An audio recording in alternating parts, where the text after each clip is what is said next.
determination are those funds that have been spent on that, are those funds that would have been spent on the roads or on something else, and does it have enough value to our community and bringing people here who spend money in Michigan City and elsewhere, that it offsets the cost that it's been. So, yeah. I'll try and... I'm sorry, if you... I know we're trying, but they can't hear you. So. Or you know what, I'll just repeat your question. That'll work out good. All right. I'll try and speak loud enough for everybody to hear me. Okay. So, I also support Obama's health care plan. Mostly due to the fact that I have pre-existing conditions. I am 21 years old, and I have pre-existing conditions. I'm not an older person with issues. I'm young. And I am currently under my parents' insurance. I'm under their insurance for about 2 more years. But then, after that, I'm basically screwed. Unless I get a job where where they have to give me health insurance, I'm not going to have any. And so I guess I just want to know that you are going to do something so that people like me are able to get the insurance they deserve. What the question was about was pre-existing conditions, that as a young woman she has a pre-existing condition, and she's 21 now, will be off her parents' health care in a year or two, and there's no insurance company that will provide or offer her insurance. And one of the things that's part of any reform that goes forward, and I think this has overwhelming support, is that pre-existing conditions will be included in the health reform. And what's going to happen as part of that, part of the discussion is, instead of a pool of 4 or 5 from a local business where they look at you and go, you are the most talented software programmer we've ever met. I'm sorry we can't hire you, because if we do, then our health insurance will triple because everybody with such a small pool. So part of the discussion is opening up the state lines of Indiana to Michigan and Michigan to Ohio and Ohio to California, so that you can go online and get health insurance the same way. It'll be a little bit more detailed, but you can get it the same way you can get it from Geico or from an auto insurance, where you go on the web and you buy an insurance plan that way. But we have to have much larger pools, and that's what we're going to try and do. And so instead of being one of 6, you're one of 300,000. And in that 300,000, you don't even ripple the water. Where in the one of 6, you cause an earthquake. And so pre-existing conditions, and I think, as I said, my guess is if you, with pre-existing conditions, you'd have 80% of every house, both sides, would certainly agree that nothing will move forward without including that. Because this is nothing that you did. This is birth. This is diabetes. This is JDRF. This is rheumatoid arthritis. And so I think you'll see that will be part of anything that goes forward.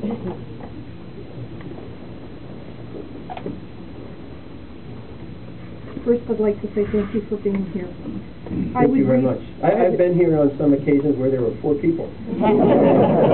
That's certainly not today. I would read this, except I can't get a prescription change for my glasses because I cannot currently afford it. Prescription medication, prescription eyewear are one of the problems that we've got. This little bottle is $250+ a month for me to keep my sight and from losing it. Not only do I have a pre-existing condition, I have a very expensive pre-existing condition. This bottle is also $250 a month plus. I have a prescription in there for asthma medication I cannot fill because of the changes in how our laws are structured, I cannot fill because we can no longer use the old versions. We have to use this new one, which is quadrupled in price. I can't afford any of my prescriptions. I'm doing my best to work hard, as anyone else in this room has, but I can't afford to keep on living. We need changes in prescription health care as well as pre-existing conditions. We need help where people who are currently employed and have insurance, that insurance may change in 1 year, 2 years, 3 years. What they think they currently have now, which is so good, my husband lost his It went from a $10 deductible, $25, $50, then $50 with a $2,000 deductible, or, you know, where we had to have, my parents have lost their insurance because of the auto industry. I have a 15-year-old son. If anything goes wrong, I'd have to sell everything I own to make sure I take care of that son. But I'll do it. But unfortunately, I'm not asking for a free handout. I'm asking for us to start getting together and start thinking of the future, because what's currently happening to some of us could be happening to people in 2 to 3 to 5 to 10 years. We need to find a better solution. We need help. I can't afford my medication. I can go blind if I don't take them. This one, I could die. My asthma medication. You can die from asthma too. I signed a do not resuscitate order the other day. If anything happens, I can't afford for my family to take care of me. I need help. My family needs help.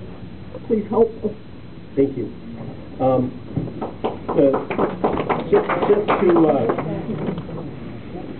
In terms of prescriptions, one of the things I voted on when I was first in Congress was that we ought to be allowed to negotiate prescription prices with Medicare Part B. I mean, that shouldn't be Republican or Democrat. That should be common sense. The VA does it already. The VA saves over half price on the prescriptions that they get at the VA centers. In addition, you know, if you can get a better deal out of Canada and have it come on down, I don't see why not. We ought to be allowed to re-import prescription drugs into this country. And those are just two of the smaller portions of this. But this is why we're going through this, and why we're going through this together. And it is not easy. And there's a lot of opinions. But there has to be reform so people are not in a position where they are not able to get the medicines that they need to get. And so how do we fix that? And right now we have promised savings of approximately $600 billion from some of the various players in that. We have, on the Medicare front, as we were talking, as that gentleman mentioned, about $156 billion. On the pharmaceutical side, we have about $100 billion.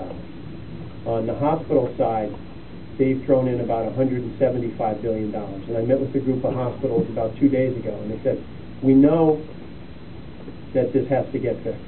And so there's about $600 billion of promised savings already that are sitting over here, where they're saying if we have a more effective, efficient health care, these funds are available to help provide care.